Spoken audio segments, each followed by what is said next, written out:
Hi, this is Natalie Hoffman of FlyingFreeNow.com, and you're listening to the Flying Free Podcast, a support resource for women of faith looking for hope and healing from hidden emotional and spiritual abuse. Welcome to episode 242 of the Flying Free Podcast. Today, we're going to be exploring what do we do when people disagree with us? So there are two listener questions that are a different version of this question, and let's listen to the first one. So as a woman who's divorced now, a Christian woman, my ex-husband, who is the narcissist, is getting remarried after our divorce was finalized less than a month ago. And my children, my two adult children and one minor child, have the belief, and my church believes, that I do not have the ability to find love again, that since I divorced, I'm expected to remain single and celibate the rest of my life. So can you address this in your podcast? I would love to address this in this podcast. In our world of 8 billion people, there are also 8 billion different ideas about how to do the billions and billions of things we humans do on planet Earth.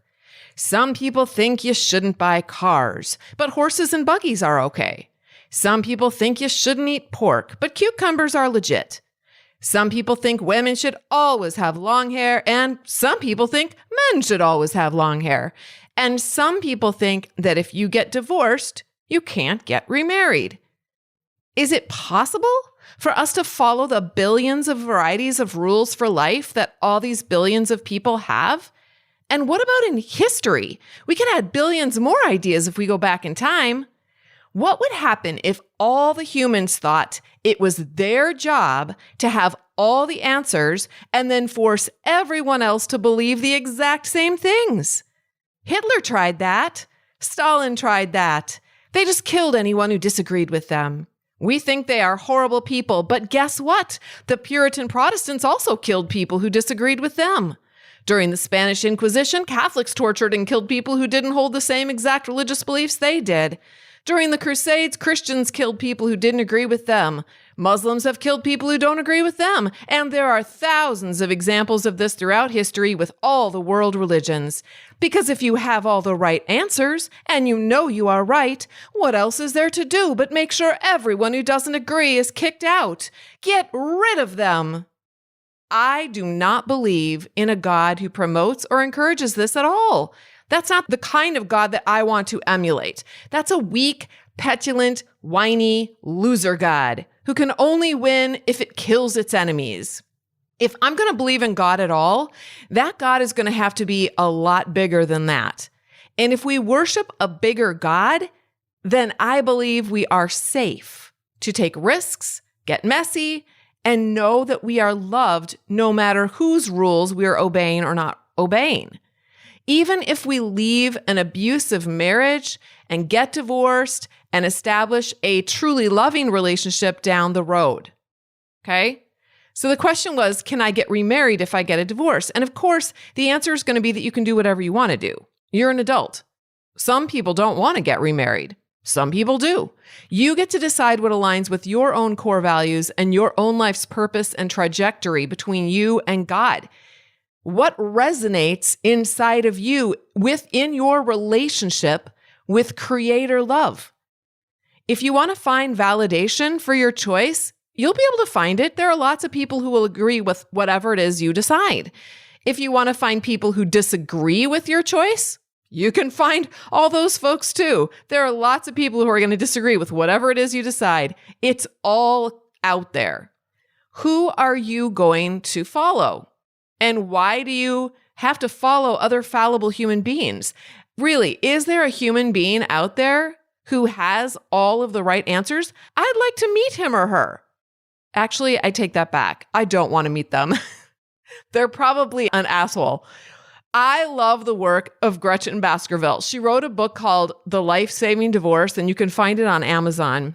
She also has a YouTube channel with some educational videos on the subject that are really, really good. She's been working closely with Christian divorcees for over 30 years, so she knows what she's talking about. And I'll make sure to put links to her stuff in the show notes. I encourage you to check her out. So the other part of the question was, how do I explain to people who don't agree? Actually, I think I didn't play that part. I think I might have trimmed that off. But anyway, at the end of her question, she asked, if I decide to do this, how would I explain it? Okay, so the question that I would ask you back is, why do you have to explain it to people? I think we want to explain things to people so that we can convince them to change their minds so they'll agree with us, right? And then if they agree with us, then we'll feel good about our decision. Do you see how our happiness and our peace depends on other human beings' opinions and beliefs? Yikes. That is a powerless way to live, because now we have to try to control them so that we feel better. What if we could feel better without having to control them or convince them that they should agree with us? Imagine what life could be like if we could just be our own adult self, make our adult choices, and have our own backs. That would be amazing. Before I joined the Flying Free Sisterhood, I had done a lot of foundational work on my own to understand narcissistic abuse and toxic marriages and learning more about the particular situation that I am in. But I needed to do the deeper work in that I really didn't even understand that I'm an autonomous adult. Doesn't matter how many degrees one has and how successful one is, until you understand truly that you are an autonomous adult before God. It's an ultimate game changer when you're in a toxic marriage. I really did not understand it until I joined the Flying Free Sisterhood. And because of it, I now know what I like, or I'm still learning, but I know more of what I like, what I want, what I don't want, and what I will tolerate and won't tolerate. And it's taught me how to do the work, first with myself, so that therefore I can have healthy relationships outside of myself.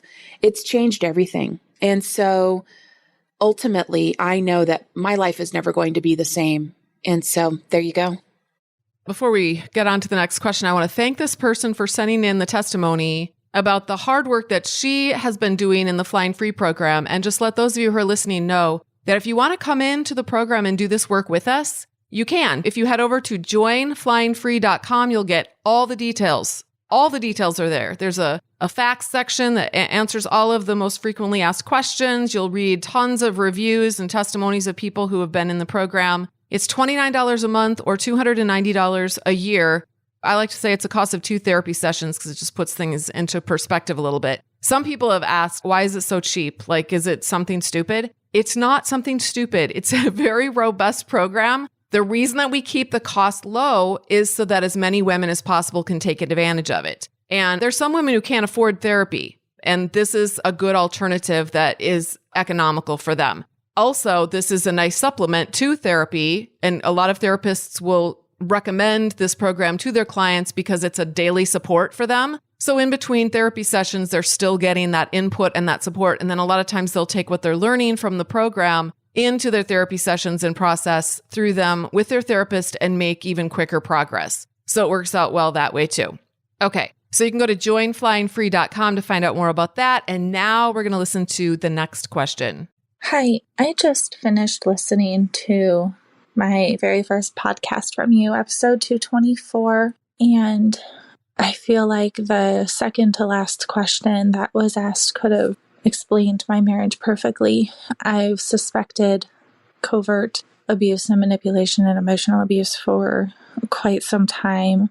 I had a counselor that I can no longer see that was really helpful, but now we're just kind of surrounded by people that think this whole emotional abuse thing is nonsense, and it's really trapping, and I don't feel very encouraged. And I guess, what do you do when nobody else will listen or see you as truthful? They just kind of think you're crazy because the mask that you talked about in this episode is just, it's so good.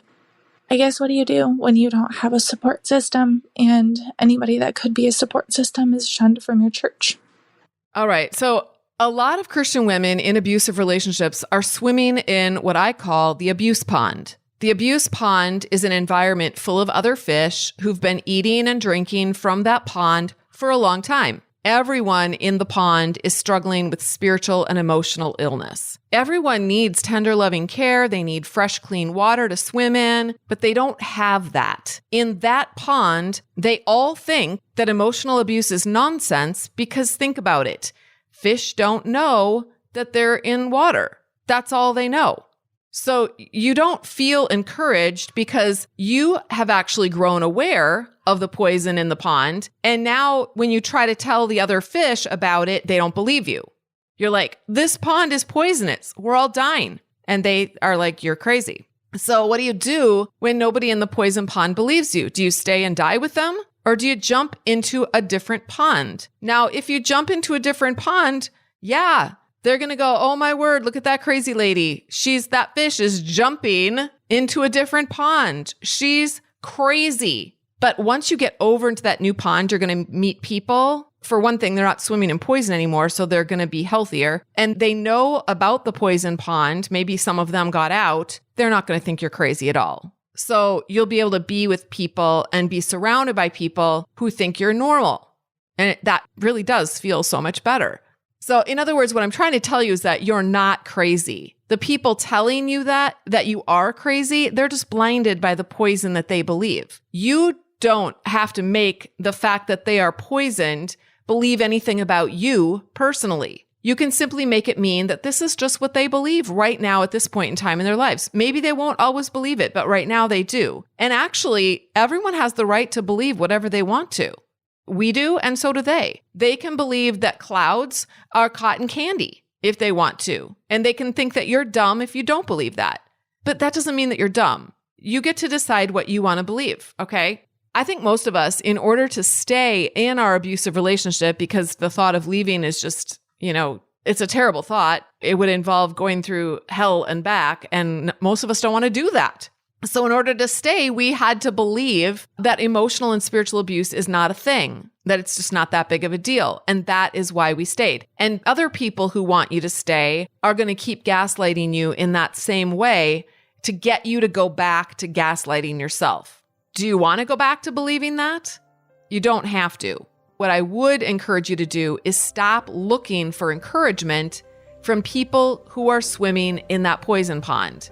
They need help just as much as you do. So they're not the ones who are going to be able to help you get out. You are the one who is going to rescue yourself. That's what the transformation is all about. You are going to go from being someone who's afraid to make any moves to transforming into someone who can tolerate the disapproval of others enough to be able to find a new pond to swim in. And that is how we fly free. Hey, beautiful butterfly. Thank you so much for listening. If you liked this episode, be sure to subscribe and then consider leaving a rating and review so others can find us. To connect with me and get a free chapter of my book, head over to flyingfreenow.com. And until next time, fly free.